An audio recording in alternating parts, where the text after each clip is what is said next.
Bonjour à tous et bienvenue dans cette nouvelle vidéo dans laquelle il s'agit de répondre aux questions suivantes à partir de l'énoncé que voici. Une voiture s'engage sur une route avec le réservoir plein et elle roule à vitesse constante. Après 200 km de route, il reste 40 litres d'essence. Après 450 km, il en reste 15. Donc ce qu'il s'agit de déterminer, c'est, premièrement, la fonction qui détermine le nombre de litres restants dans le réservoir en fonction des kilomètres parcourus. Deuxièmement, la capacité du réservoir. Troisièmement, la consommation au 100 km. Et enfin, la distance maximale que l'on peut parcourir avec un plein. Donc en fait, on va faire deux points de vue. Donc une fois en faisant un raisonnement sur les droites et une fois en faisant un raisonnement logique. Donc en fait, on peut résumer les informations comme suit. Donc, de quoi il est question, de kilomètres parcourus et de litres restants. Donc on sait que après 200 kilomètres, il reste 40 litres. Après 450, il reste 15 litres. Graphiquement, on peut représenter la situation suivante. Donc sur l'axe X, on a le nombre de kilomètres parcourus et sur l'axe Y, le nombre de litres restants. Donc, avec 200 km, après 200 km, il reste 40 litres. Donc, après 200 km, il reste 40 litres. C'est là. Après 450 km, il en reste 15. 450, 15. Donc, la droite qui donne le nombre de litres restants en fonction du nombre de kilomètres parcourus, est donnée par cette droite-là. Donc, on remarque que si on parcourt 250 km, que si on parcourt 250 km, c'est-à-dire 450 moins 20, 450 moins 20 km, il reste quoi?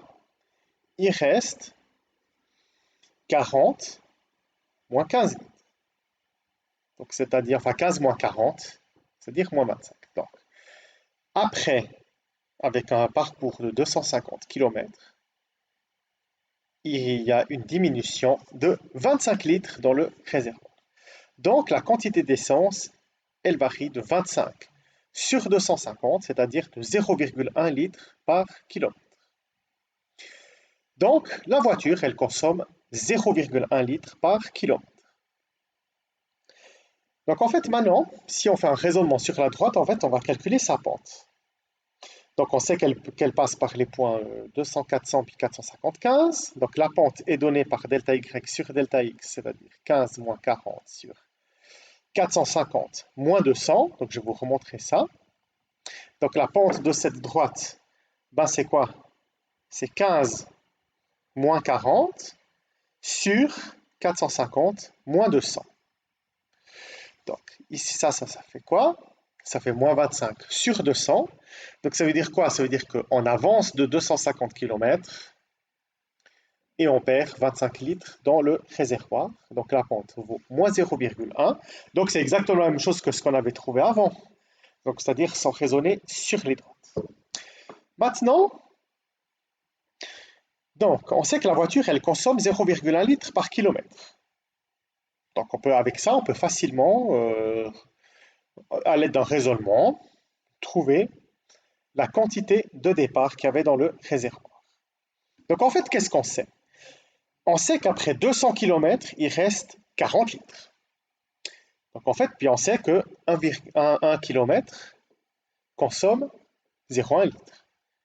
Donc, après les 200 km parcourus, on a consommé quoi?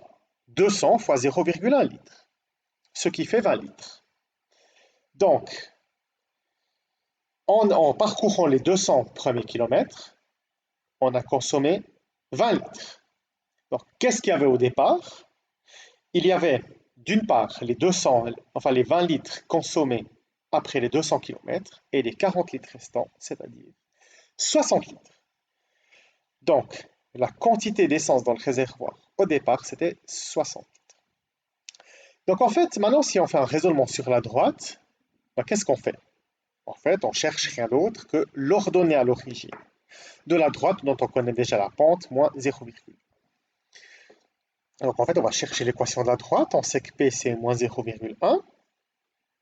On sait que la droite passe par le point 240.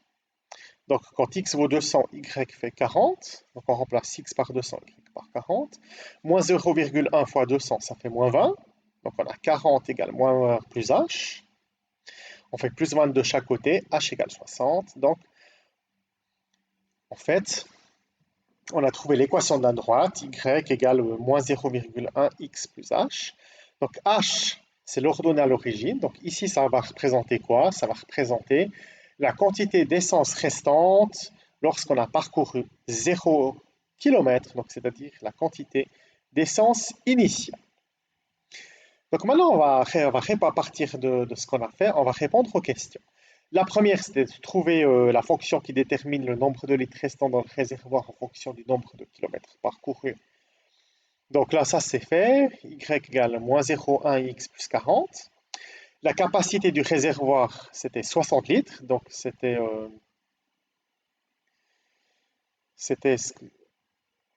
Ah ouais, excusez-moi. Donc là, c'est à la première question, c'est y égale moins 0,1x plus 60 et non pas 40. Donc la capacité du réservoir, c'est 60 litres. Ça, on l'avait dit avant. La consommation au 100 km, donc qu'est-ce qu'on sait? On sait que par kilomètre, on consomme 0,1 litre. Donc 0,1 fois 100, ça fait 10, donc 10 litres au 100 km. Et enfin, la distance maximale qu'on peut parcourir avec un plein. Donc si on fait un raisonnement, donc on sait que la voiture, elle consomme 0,1 litre d'essence par kilomètre et le réservoir, il a une capacité maximale de 60 litres. Donc en fait, ça revient à se demander combien de kilomètres on peut faire en utilisant 60 litres d'essence et sachant que 1 litre, enfin que 0,1 litre, c'est pour 1 kilomètre. Donc c'est une bête règle 3, 0,1 litre permet de faire 1 kilomètre, 60 litres permet de faire on ne sait combien de kilomètres, donc 60 fois 1 sur 0,1, c'est-à-dire 600 kilomètres. Maintenant, si on raisonne avec la droite, donc quelle distance on peut parcourir? On peut parcourir une distance telle que on se retrouve à la fin avec 0 litre dans le réservoir. Donc c'est-à-dire quand il reste 0 litre, donc c'est-à-dire quand y vaut 0, donc on cherche l'intersection avec l'axe x. Donc on reprend l'équation de la droite et on pose y égale 0. Donc on résout moins 0,1x plus 60 moins 0 est égal à 0. Donc on fait plus 0,1x. On multiplie par 10 et on trouve x égale 600. Donc on peut bel et bien faire 600 km.